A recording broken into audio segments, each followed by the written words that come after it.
रहीम इस तनादुर में जब मौलाना उबैदुल्लाह सिंधी रहमतुल्लाह अलैह की 1944 की कलम से सफ़े करतास पर मुंतकिल होने वाली किताब तमहीद तारीफ़ अइम्मत तजदीद का मताला किया जाए तो अंदाज़ा होता है कि दीन के मरबूत निज़ाम फ़िक्र की क्या अहमियत है। निज़ाम का तसव्वुर जो हज़रत शाह वलीउल्लाह देहलवी ने दिया, फिर उसकी तोज़ी जो है मौलाना सिंधी के यहाँ भी मिलती है, लेकिन असल उसकी जो उसको परवान जिन्होंने चढ़ाया वो मौलाना मौदूदी हैं। उन्होंने दीन के अहम शोबों में तारीख़ी तसलसल की निशानदेही करते हैं। ये मौलाना सिंधी का काम है, क्योंकि वो मतलब मौलाना है, यानी मतलब ये कि दीन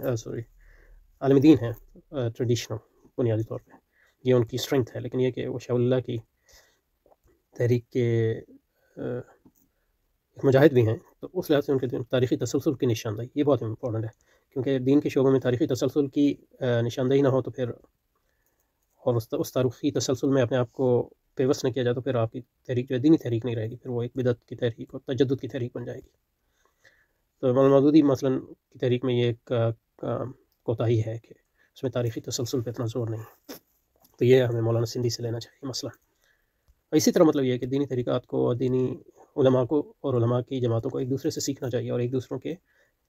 खला को पुर करना चाहिए, ना कि एक दूसरे खिलाफ महाज का। तो उन्होंने दीन के अहम शोबों में तारीख़ी तसलसल की निशानदेही करते हुए दीन फ़िक्र के मादी और हाल के बाहमी ताल्लुक़ को उजागर करते हुए असरी तकाज़ों से ओहदा बरा होने के लिए फ़िक्री मनाहिज मुतय्यन किया। तो ये है दीनी फ़िक्र और असरी तकाज़ों असली तकाज़ों से ओहदा बरा होना ये तजदीद का काम है, लेकिन ये कि इस तजदीद को सुन्नत के काम में पेवस्त करना, सुन्नत बनाना, सुन्नत मुतहरा के मुताबिक करना, इस पर मौकूफ़ है कि उसको मादी और हाल के बाहमी ताल्लुक़ जो है उसको उजागर किया, यानी तारीख़ी तसलसल उसके लिए ज़रूरी है, वरना जो ये है ये इज्तिहाद जो है ये बिदअत हो जाएगा। तो ये मौलाना सिंधी का जो बहुत बड़ा कारनामा है इसी तारीख़ी तसलसल और इसके लिए जो फ़िक्री मनहज आपने मुतय्यन किया है तारीख़, इस बिना पर वो असर हाज़िर के इमाम इनकलाब। तो इमाम इनकलाब तो मतलब ये है कि वो एक ये नहीं बहुत बड़े आलिम दीन हैं और शाह वलीउल्लाह के इशारे हैं। इमाम इनकलाब तो मतलब ये कि एक मुबालगा आ रही है, कौन से इनकलाब की बात कर रहे हैं। निशा उस तहरीक के वो एक रुकन है, हज़रत इमाम वलीउल्लाह की तहरीक के और मौलाना महमूदुल्लाह हसन देवबंदी की, लेकिन वो इनकलाब तो हमारे यहाँ आए नहीं है। और इनकलाब आया तो वो अफ़गानिस्तान में आया, वो भी शाह वलीउल्लाह के, और उसमें मौलाना सिंधी भी मतलब ये है कि उसके हिस्सेदार हैं, लेकिन वो इमाम तो इन मानों में नहीं है।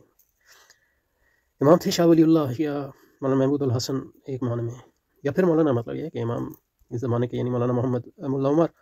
वो इमाम हैं। लेकिन ये कि मौलाना सिंधी जो है वो इमाम हैं ये तारीख़ी तसलसल पर ज़ोर देने, तो इस